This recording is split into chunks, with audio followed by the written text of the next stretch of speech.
ਜਿਹੜਾ ਬੰਦਾ ਇਸ ਦੁਨੀਆ ਤੇ ਆਇਆ ਹੈ ਉਹਨੇ ਇਸ ਦੁਨੀਆ ਤੋਂ ਜਾਣਾ ਹੈ ਤੇ ਤਾਰੀਖ ਹਮੇਸ਼ਾ ਉਸ ਬੰਦੇ ਨੂੰ ਯਾਦ ਰੱਖਦੀ ਏ ਜਿਹੜਾ ਜ਼ਾਲਮ ਦੇ ਜ਼ੁਲਮ ਦੇ ਸਾਹਮਣੇ ਡਟ ਜਾਂਦਾ ਹੈ।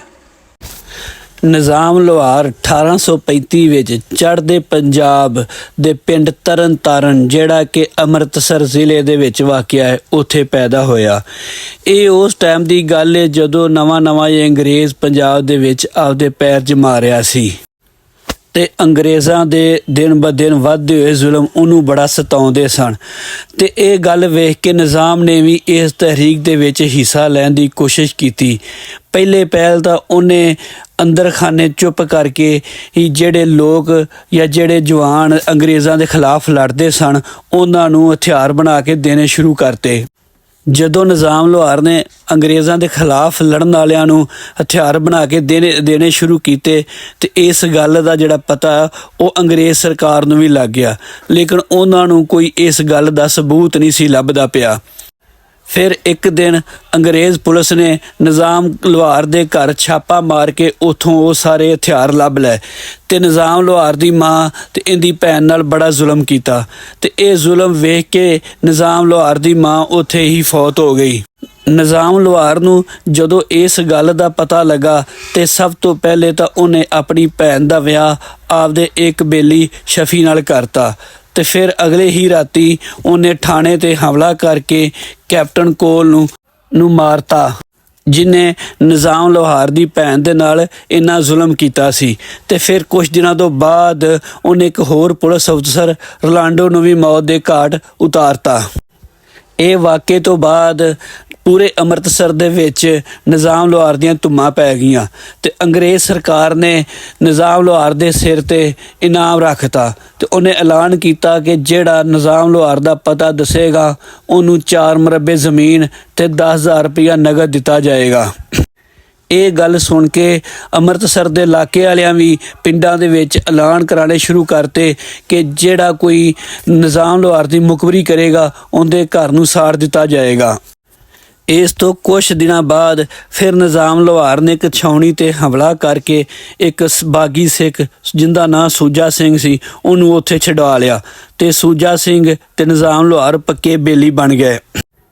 ਇਹਨਾਂ ਦੀ ਤਾਕਤ ਉਸ ਟਾਈਮ ਦੁਗਣੀ ਹੋ ਗਈ ਜਦੋਂ ਕਸੂਰ ਦਾ ਇੱਕ ਜਵਾਨ ਜਬਰੂ ਜੱਟ ਵੀ ਇਹਨਾਂ ਦੇ ਨਾਲ ਰਲ ਗਿਆ ਤੇ ਇਹਨਾਂ ਪੰਜਾਬ ਛੱਡੋ ਤਹਿਰੀਕ ਚਲਾਣੀ ਸ਼ੁਰੂ ਕਰਤੀ। ਇਹ ਗੱਲ ਵੇਖਦੇ ਹੋਇਆਂ ਆਲੇ ਦੁਆਲੇ ਦੇ ਪਿੰਡਾਂ ਦੇ ਜਿੰਨੇ ਜਵਾਨ ਸਨ ਉਹ ਨਿਜ਼ਾਮ ਲੋਹਾਰ ਤੇ ਜਬਰੂ ਜੱਟ ਦੇ ਨਾਲ ਰਲ ਕੇ ਅੰਗਰੇਜ਼ਾਂ ਦੇ ਖਿਲਾਫ ਲੜਾਈ ਦਾ ਆਗਾਜ਼ ਕਰਤਾ। ਜਦੋਂ ਅੰਗਰੇਜ਼ਾਂ ਨੂੰ ਨਿਜ਼ਾਮ ਲੋਹਾਰ ਦੇ ਖਿਲਾਫ ਕੋਈ ਕਾਮਯਾਬੀ ਨਾ ਹੋਈ ਤੇ ਉਹਨਾਂ ਫਿਰ ਆਪਦੀ ਸ਼ਾਤਰ ਚਾਲ ਚਲੀ ਤੇ ਇੱਕ ਕੁੜੀ ਨੂੰ ਸੂਜਾ ਸਿੰਘ ਦੇ ਪਿੱਛੇ ਲਾ ਲਿਆ।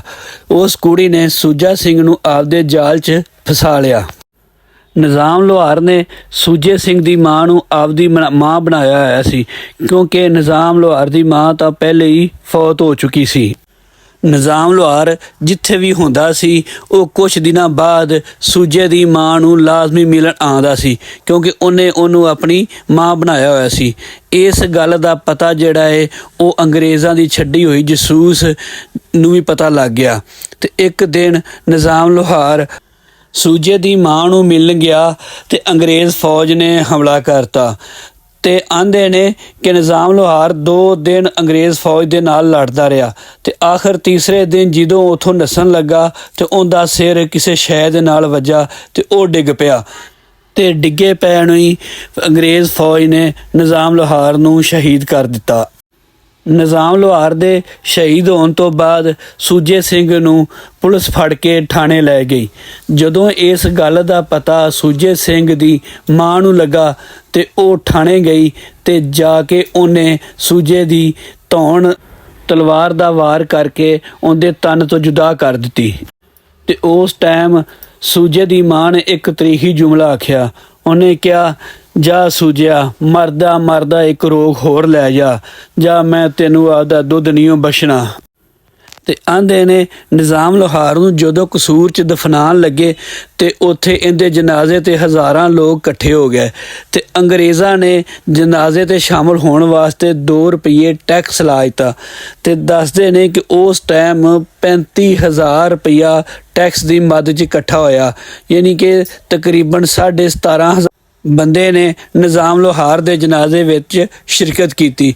ਤੇ ਆਜੋ ਹੁਣ ਮੈਂ ਤੁਹਾਨੂੰ ਲੈ ਕੇ ਜਾਣਾ ਕਸੂਰ ਖਵਾਜਾ ਸਾਹਿਬ ਦੇ ਕਬਰਸਤਾਨ, ਜਿੱਥੇ ਨਿਜ਼ਾਮ ਲੋਹਾਰ ਦੀ ਕਬਰ ਮੌਜੂਦ ਹੈ। अस्सलाम वालेकुम वीरो, मैं ਤੁਹਾਡਾ ਵੀਰ ਜ਼ਹੀਰ ਜੱਟ ਸੋਹਣੇ ਪੰਜਾਬ ਦੇ ਦਿਲ ਲਾਹੌਰ ਤੋਂ। ਆਂਦੇ ਨੇ ਕਿ ਜਿਹੜਾ ਬੰਦਾ ਇਸ ਦੁਨੀਆ ਤੇ ਆਇਆ ਹੈ ਉਹਨੇ ਇਸ ਦੁਨੀਆ ਤੋਂ ਜਾਣਾ ਹੈ ਤੇ ਤਾਰੀਖ ਹਮੇਸ਼ਾ ਉਸ ਬੰਦੇ ਨੂੰ ਯਾਦ ਰੱਖਦੀ ਏ ਜਿਹੜਾ ਜ਼ਾਲਮ ਦੇ ਜ਼ੁਲਮ ਦੇ ਸਾਹਮਣੇ ਡਟ ਜਾਂਦਾ ਹੈ।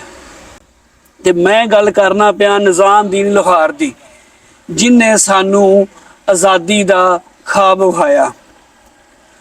ਇਹ ਉਹ ਹੀਰੋ ਹੈ ਕਿ ਆਂਦੇ ਨੇ ਜਦੋਂ ਇਹਨੂੰ ਦਫਨਾਇਆ ਗਿਆ ਤੇ ਇੱਥੇ ਲੋਕਾਂ ਨੇ ਦੀ ਕਬਰ ਤੇ ਇੰਨੇ ਫੁੱਲ ਸੁੱਟੇ ਕਿ ਇਹਦੀ ਕਬਰ ਜਿਹੜੀ ਏ ਉਹ ਫੁੱਲਾਂ ਦਾ ਪਹਾੜ ਬਣ ਗਿਆ। ਇਹਨੇ ਲੋਕਾਂ ਫੁੱਲ ਸੁੱਟੇ ਕਿ ਪਹਾੜ ਬਣ ਗਿਆ। ਤੇ ਦੱਸਦੇ ਨੇ ਕਿ ਜਦੋਂ ਇਹਦਾ ਜਨਾਜ਼ਾ ਹੋਇਆ ਤੇ ਅੰਗਰੇਜ਼ ਸਰਕਾਰ ਨੇ ਇਹਦੇ ਜਨਾਜ਼ੇ ਦੀ ਪਾਬੰਦੀ ਲਾ ਦਿੱਤੀ। ਪਾਬੰਦੀ ਲਾ ਕੇ 2 ਰੁਪਏ ਟੈਕਸ ਲਾ ਦਿੱਤਾ ਫੀ ਬੰਦੇ ਤੇ ਉਸ ਦੌਰ ਦੇ ਵਿੱਚ ਆਂਦੇ ਨੇ ਕਿ 73,000 ਰੁਪਇਆ ਇਕੱਠਾ ਹੋਇਆ ਸੀ। ਤੇ ਇਹਦਾ ਜਿਹੜਾ ਦੋਸਤ ਸੀ ਸੁਜਾ ਸਿੰਘ ਸੀ, ਉਹ ਇਹਦਾ ਦੋਸਤ ਸੀ, ਉਹਨੇ ਹੀ ਇਹਦੀ ਮੁਖਬਰੀ ਕੀਤੀ ਸੀ। ਕਿਉਂਕਿ ਇਹ ਦੱਸਦੇ ਨੇ ਕਿ ਉਹ ਸੁਜਾ ਸਿੰਘ ਨੂੰ ਅੰਗਰੇਜ਼ ਸਰਕਾਰ ਨੇ ਇੱਕ ਤਾਂ ਉਸ ਦੌਰ ਦੇ ਵਿੱਚ ਇਹ ਲਾਲਚ ਦਿੱਤਾ ਕਿ 10,000 ਰੁਪਇਆ ਇਨਾਮ ਦਿੱਤਾ ਜਾਏਗਾ ਜਿਹੜਾ ਨਿਜ਼ਾਮ ਲੋਹਾਰ ਦੀ ਮੁਖਬਰੀ ਕਰੇਗਾ, ਉਹਦਾ ਪਤਾ ਦੱਸੇਗਾ, ਤੇ 4 ਮਰਬੇ ਜ਼ਮੀਨ ਉਹਨੂੰ ਨਾਮ ਦਿੱਤੀ ਜਾਣਗੀ। ਦੂਜਾ ਆਂਦੇ ਨੇ ਕੁਝ ਹੋਰ ਚੀਜ਼ਾਂ ਦਾ ਵੀ ਲਾਲਚ ਦਿੱਤਾ ਸੁਜਾ ਖਾਨ ਨੂੰ, ਤੇ ਉਹਨੇ ਇਹਦੀ ਮੁਖਬਰੀ ਕੀਤੀ। ਤੇ ਮੁਖਬਰੀ ਤੋਂ ਬਾਅਦ ਜਦੋਂ ਇਹ ਪਤਾ ਲੱਗਾ ਸੁਜੇ ਸਿੰਘ ਦੀ ਮਾਂ ਨੂੰ, ਤੇ ਸੁਜੇ ਸਿੰਘ ਦੀ ਮਾਂ ਨੇ ਥਾਣੇ ਦੇ ਵਿੱਚ ਜਾ ਕੇ ਆਪਦੇ ਪੁੱਤਰ ਦਾ ਤਲਵਾਰ ਦੇ ਨਾਲ ਸਲਕਰਮ ਕਰਤਾ, ਉਹਨੂੰ ਉੱਥੇ ਹੀ ਮਾਰਤਾ। ਤੇ ਲਹਿੰਦਾ ਪੰਜਾਬ ਹੋਵੇ ਜਾਂ ਚੜ੍ਹਦਾ ਪੰਜਾਬ ਹੋਵੇ, ਪੰਜਾਬ ਦੀ ਇਹ ਧਰਤੀ ਇਸ ਤਰ੍ਹਾਂ ਦੇ ਹੀਰੋ ਜੰਮਦੀ ਰਹੀ ਹੈ। ਤੇ ਇੰਡੀਆ ਵਾਲੀ ਸਾਈਡ ਤੇ ਆਜ਼ਾਦੀ ਦਾ ਜਿਹੜਾ ਹੀਰੋ ਹੈ ਉਹ ਗਾਂਧੀ ਨੂੰ ਸਮਝਿਆ ਜਾਂਦਾ ਹੈ, ਤੇ ਪਾਕਿਸਤਾਨ ਵਾਲੀ ਸਾਈਡ ਤੇ ਆਜ਼ਾਦੀ ਦਾ ਜਿਹੜਾ ਹੀਰੋ ਹੈ ਉਹ ਕਾਇਦ-ਏ-ਆਜ਼ਮ ਮੁਹੰਮਦ ਅਲੀ ਜਿਨਾਹ ਨੂੰ ਸਮਝਿਆ ਜਾਂਦਾ ਹੈ। ਲੇਕਿਨ ਇਹਨਾਂ ਨੂੰ ਆਜ਼ਾਦੀ ਦੀ ਇੱਕ ਰਾਹ ਜਿਹੜੀ ਹੈ ਉਹਨੂੰ ਬਣਾਉਣ ਵਾਲਾ, ਉਹਦੇ ਵਿੱਚ ਨਿਜ਼ਾਮਦੀਨ ਲੋਹਾਰ ਦਾ ਵੀ ਨਾਂ ਆਉਂਦਾ ਹੈ। ਨਿਜ਼ਾਮਦੀਨ ਲੋਹਾਰ ਦਾ ਤਲਕ ਬੇਸ਼ੱਕ ਗਰੀਬ ਘਰਾਣੇ ਨਾਲ ਸੀ, ਲੇਕਿਨ ਇਹਨੇ ਆਜ਼ਾਦੀ ਦੀ ਉਸ ਤਹਿਰੀਕ ਨੂੰ, ਜਿੰਦਾ ਨਾਂ ਇਹਨੇ ਪੰਜਾਬ ਛੱਡੋ ਤਹਿਰੀਕ, ਯਾਨੀ ਕਿ ਪੰਜਾਬ ਨੂੰ ਅੰਗਰੇਜ਼ਾਂ ਤੋਂ ਪਾਕ ਕਰਨ ਦੇ ਨਾਂ ਤੇ ਪੰਜਾਬ ਛੱਡੋ ਤਹਿਰੀਕ ਦਾ ਆਗਾਜ਼ ਕੀਤਾ। ਤੇ ਅੱਜ ਮੈਂ ਇਹਦੀ ਕਬਰ ਤੇ ਆਇਆ। ਇਹਦੀ ਕਬਰ ਸਾਦਾ ਇਸ ਤਰ੍ਹਾਂ ਵੇਖ ਕੇ ਮੈਨੂੰ ਬੜਾ ਦੁੱਖ ਹੋਇਆ ਹੈ, ਕਿਉਂਕਿ ਜਿੱਡਾ ਵੱਡਾ ਇਹ ਹੀਰੋ ਹੈ, ਇਸ ਅਸੀਂ ਲੋਕੇਸ਼ਨ ਵੀ ਲਾਈ, ਸਾਨੂੰ ਉਹਦੇ ਮੁਤਾਬਕ ਨਹੀਂ ਪਤਾ ਲੱਗਾ, ਬੜੀ ਮੁਸ਼ਕਲ ਨਾਲ ਲੱਭ ਕੇ ਜਿਹੜਾ ਨਾ ਅਸੀਂ ਆਏ ਹਾਂ। ਤੇ ਜਦੋਂ ਇਹਦੀ ਤਾਰੀਖ ਪੜ੍ਹੀਏ ਤੇ ਇਹ ਸਾਡੇ ਵਾਸਤੇ ਇੱਕ ਮਸ਼ਲੇ ਰਾਹ ਹੈ। ਤੇ ਬੜਾ ਵੱਡਾ ਹੀਰੋ ਜਿਹੜਾ ਬੇਨਾਮ ਐਸੇ ਕਸੂਰ ਦੇ ਕਬਰਸਤਾਨ ਦੇ ਵਿੱਚ ਹੈ ਆ।